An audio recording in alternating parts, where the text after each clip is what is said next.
In this episode, we're going to examine the Matterhorn's first deaths of 2026 and why it remains the deadliest mountain in the Alps.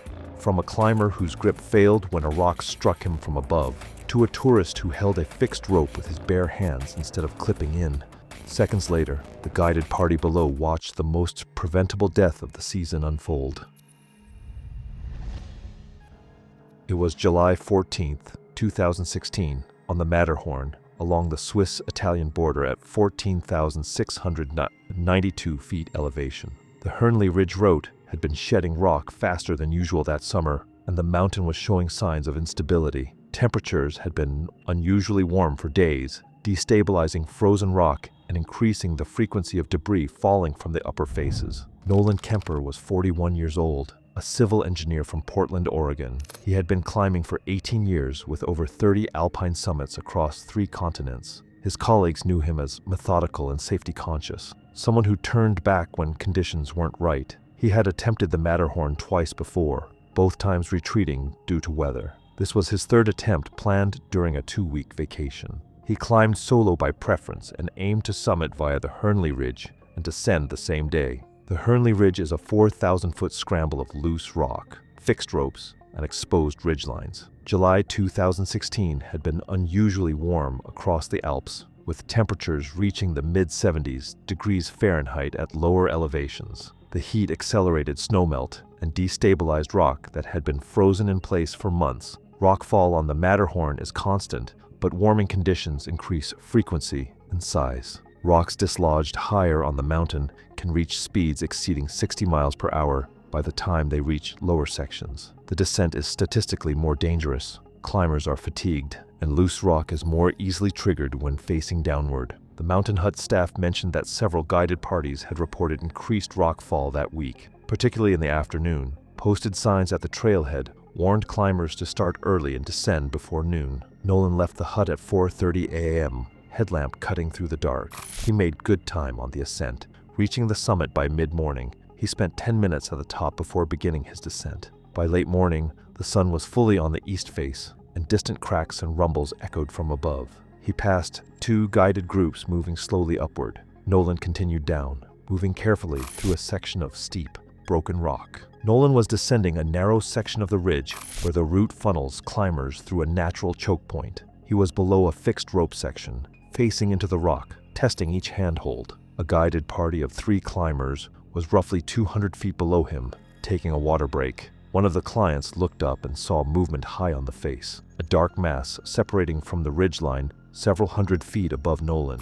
He shouted, but the wind and distance made it inaudible. The rockfall was a cascade of fractured stone, some pieces the size of basketballs, others larger. A deep, rolling thunder grew louder as it approached. The first wave of debris struck the ridge above him, shattering on impact and sending fragments in every direction. A large piece struck him directly in the upper back and right shoulder. The force threw him forward and off balance. His left hand lost its grip. He twisted sideways, and a second rock hit the side of his helmet, snapping his head violently to the left. He fell backward, away from the rock face. His body tumbled down a steep scree slope before striking a rock outcrop. The guided party below saw him fall and immediately radioed for help. The guide anchored his clients and climbed toward Nolan, reaching him within minutes. Nolan was unresponsive, lying on his side. His helmet was cracked through, and there was visible trauma to his head and torso. No pulse was detected. The guide stayed with the body,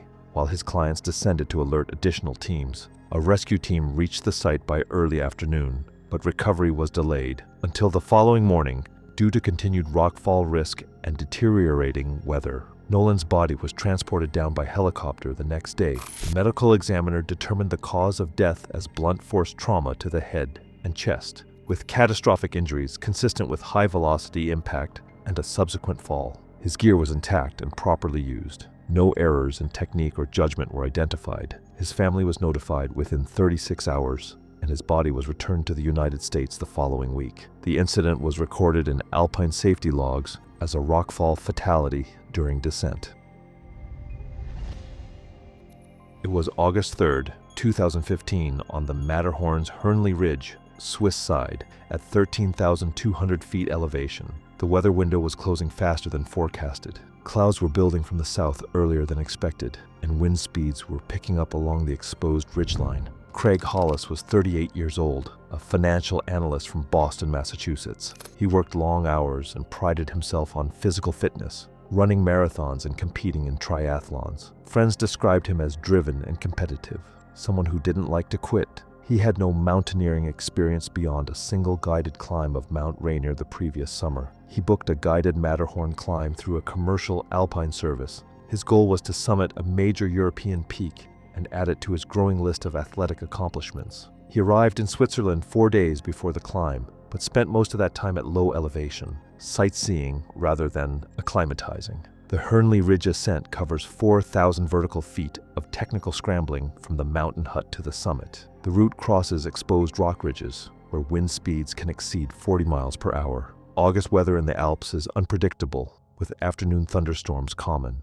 At elevations above 12,000 feet, the body requires significantly more oxygen for exertion, and inadequate acclimatization leads to rapid fatigue, headaches, nausea, and impaired judgment. Hypothermia can set in quickly when exhaustion combines with wind and dropping temperatures. The Matterhorn's ridgeline offers little shelter, and retreat becomes increasingly difficult as fatigue deepens. The weather forecast called for clear skies until early afternoon, with clouds building later. The guide planned an early departure to ensure a midday summit and descent before conditions worsened. Craig woke up complaining of a headache, which he attributed to poor sleep. He took ibuprofen and said he was ready to go. The group of 4 clients and 2 guides left on schedule. Within the first hour, Craig was breathing heavily and falling behind. His guide checked in multiple times, and Craig insisted he was fine, just warming up. By mid-morning, at roughly 12,400 feet, he was visibly struggling, stopping frequently, hands on knees, face flushed. His guide suggested turning back, but Craig refused. The group slowed its pace to accommodate him. By late morning, they were still well below the summit, and clouds were beginning to build from the south. The group reached roughly 13,800 feet, several hundred feet below the summit. Craig was moving slowly, his coordinations visibly impaired. He stumbled twice on easy terrain and needed verbal prompting to clip into fixed ropes. His speech was slurred when he spoke. The wind had picked up considerably, and the temperature had dropped into the low 40s degrees Fahrenheit. The guide made the call to turn around. Craig protested weakly, but lacked the energy to argue. The descent began shortly after. Within 20 minutes, Craig stopped moving. He sat down on the rock and said he needed to rest. His guide urged him to keep moving, explaining that stopping in the wind would cause his body temperature to drop. Craig nodded but didn't stand. His eyes were half closed, and his responses were delayed. The guide physically pulled him to his feet, but Craig's legs buckled. He sat back down. The second guide moved up to assist, and together they tried to keep Craig upright and moving. His core temperature was dropping. He began shivering violently, then stopped shivering altogether, a sign of advancing hypothermia. His skin was pale, his lips blue. The guides radioed for emergency assistance and began attempting to insulate him with extra layers and an emergency bivvy. Craig lost consciousness shortly after. CPR was initiated, but his pulse was undetectable. A helicopter was dispatched, but couldn't reach the location due to cloud cover and high winds. The guides continued resuscitation efforts. Craig never regained consciousness. The weather cleared enough by late afternoon for a helicopter to extract Craig's body and the rest of the group. The medical examiner determined the cause of death as severe hypothermia, complicated by acute altitude sickness and exhaustion. Contributing factors included inadequate acclimatization, overexertion beyond physical capacity, and prolonged exposure to cold and wind in an immobilized state. The guide's decision-making was reviewed and found to be appropriate. The turnaround call had been made at the correct time, but Craig's condition deteriorated faster than could be managed in the field. His family was notified that evening. His body was released several days later and returned to the United States. It was September 9th, 2017, on the Matterhorn's Hernley Ridge at 12,800 feet elevation. The morning had started clear and calm, with temperatures in the low 40s degrees Fahrenheit. The route was busy with multiple guided parties making their way toward the summit. Kira Lindell was 29 years old, a personal trainer and yoga instructor from San Diego, California. She was in exceptional cardiovascular shape, teaching multiple classes per week and running ultramarathons. Friends described her as disciplined and health conscious, someone who believed fitness could overcome most physical challenges. She had no mountaineering experience, but had read extensively about the Matterhorn and watched dozens of summit videos online. She booked a guided climb, confident that her conditioning would compensate for her lack of technical skill. She arrived in Switzerland 2 days before the climb, spending one night at a low-elevation town and one night at the mountain hut at 10,700 feet. She felt strong and eager, dismissing mild dizziness as travel fatigue. Altitude sickness occurs when the body cannot adjust quickly enough to reduced oxygen levels at high elevation. Symptoms typically begin above 8,000 feet and worsen with rapid ascent. Acute mountain sickness includes headache, nausea, dizziness, and fatigue. If untreated or if ascent continues, it can progress to high-altitude cerebral edema, where fluid accumulates in the brain, causing confusion, loss of coordination, altered consciousness, and death. This condition can develop within hours and is a medical emergency requiring immediate descent. Physical fitness does not prevent altitude sickness. Highly fit individuals sometimes push through early symptoms, worsening their condition. The morning of the climb, Kira woke with a headache. She mentioned it to her guide, who asked follow-up questions about nausea, dizziness, and appetite. Kira said she felt fine otherwise and attributed the headache to dehydration. She drank water and took pain medication. The group departed early. Kira kept pace easily for the first 2 hours,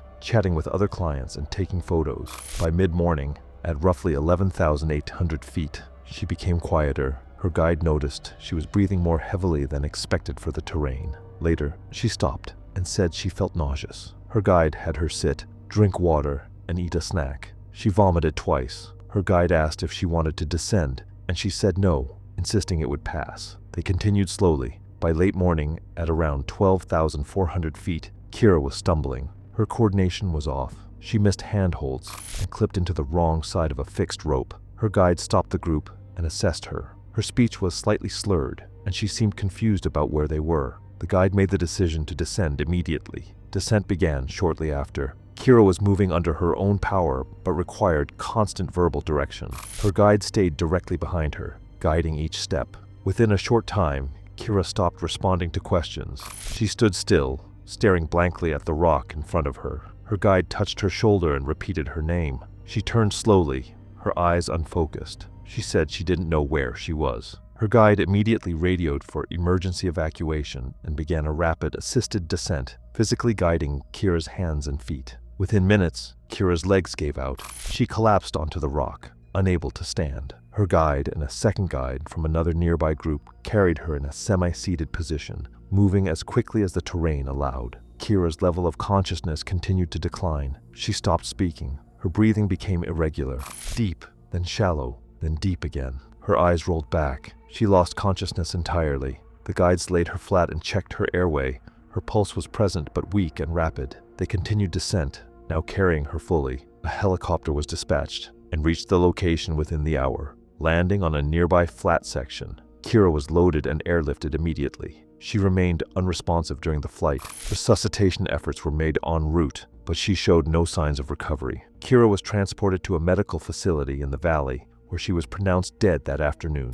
The medical examiner determined the cause of death as high-altitude cerebral edema, with contributing factors of rapid ascent without adequate acclimatization, and continued climbing despite early symptoms of acute mountain sickness. Her physical fitness had no protective effect against the altitude-related condition. The guide's actions were reviewed and deemed appropriate. Descent had been initiated as soon as neurological symptoms were recognized, but the progression had been too rapid. Kira's family was notified that evening. Her body was released several days later and returned to the United States. Think you could survive the Matterhorn? Subscribe for more deadly mountain stories that show why experience matters more than confidence. It was February 22nd, 2018, on the Matterhorn's north face at 13,400 feet elevation. The snowpack had been unstable for weeks. Multiple storm cycles throughout February had deposited heavy snow on weak layers, and avalanche warnings had been issued for north-facing slopes above 12,000 feet. Lukas Stahl was 34 years old, a software developer from Munich, Germany. He had been climbing seriously for 8 years and had completed numerous alpine routes, including several difficult winter ascents. His climbing partners described him as talented but impatient, someone who pushed limits and didn't like waiting. He had been planning a winter ascent of the Matterhorn's north face for 2 years, studying route conditions and weather patterns obsessively.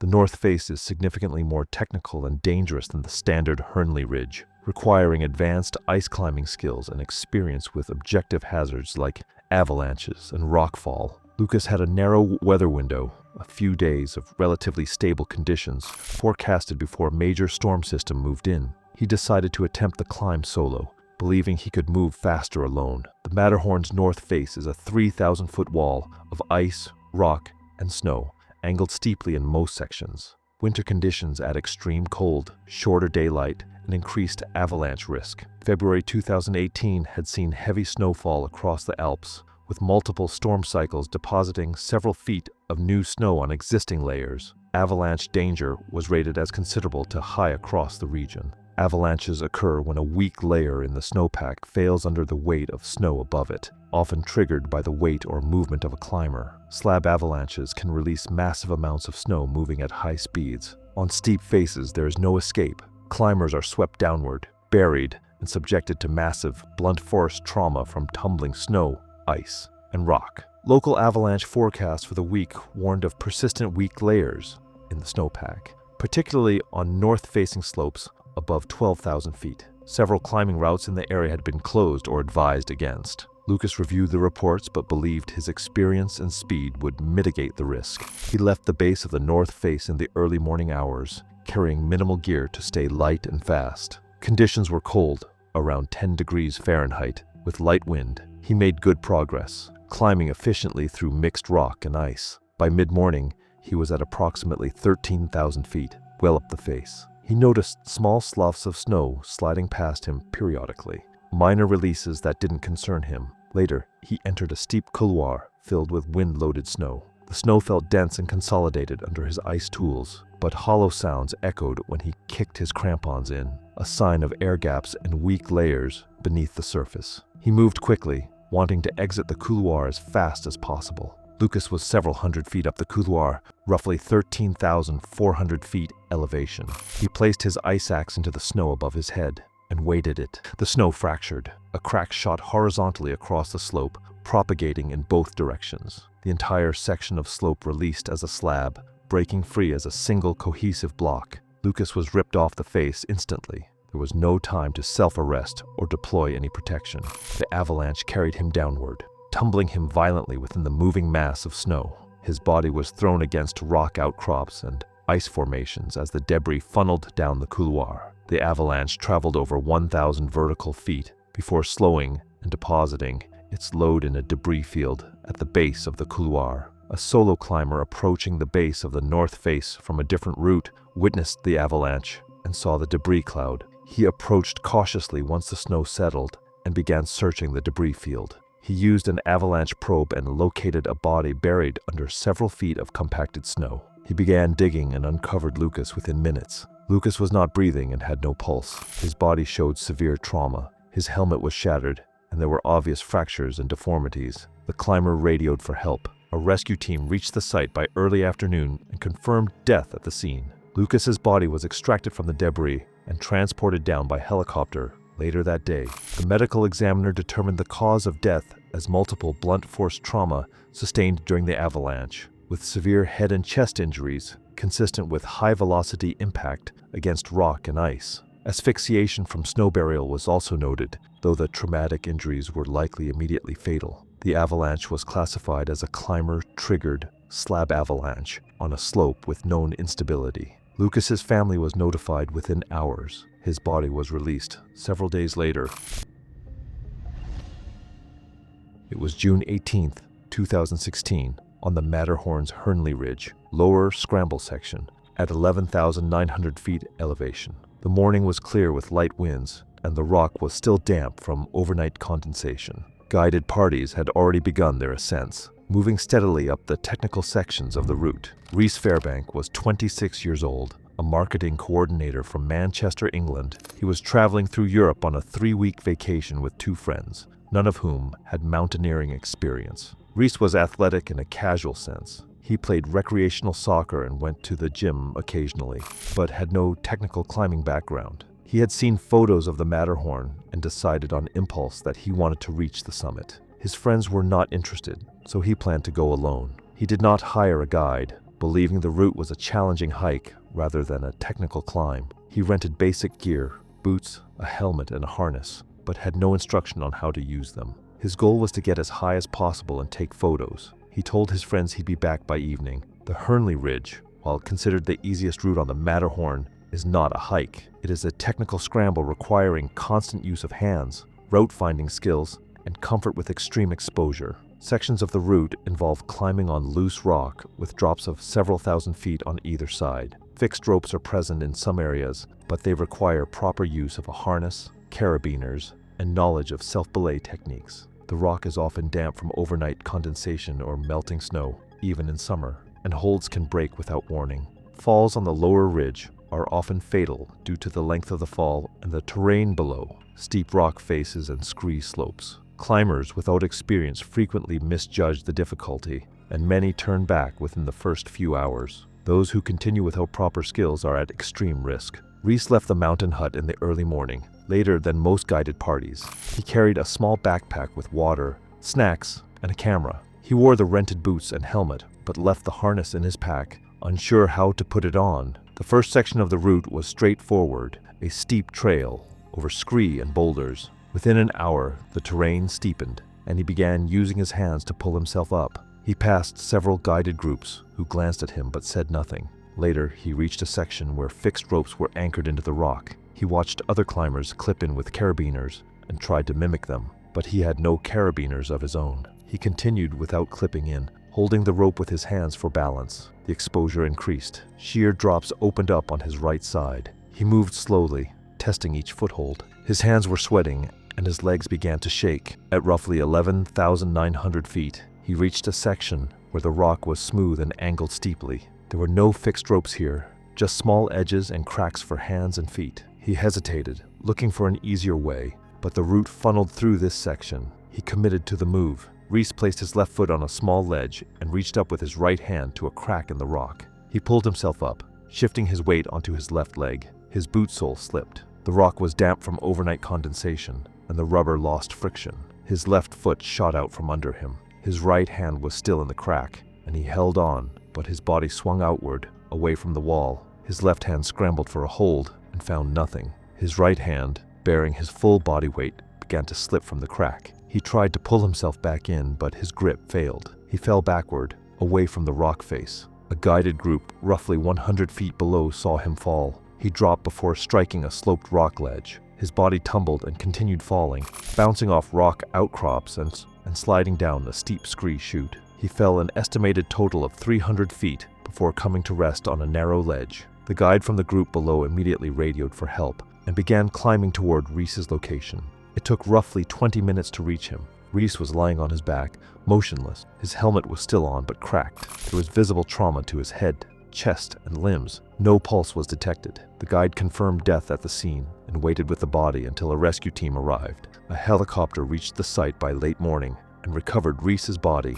The medical examiner determined the cause of death as multiple traumatic injuries sustained in a fall, including severe head trauma, spinal fractures, and internal bleeding. Contributing factors included lack of technical climbing experience, absence of proper safety equipment, and failure to use available fixed ropes and protection. Reese had no training in the skills required for the route and had significantly underestimated the difficulty and risk. His friends were notified that afternoon. His body was released to his family several days later and returned to the United Kingdom. Thanks for watching. If you like these stories, click here.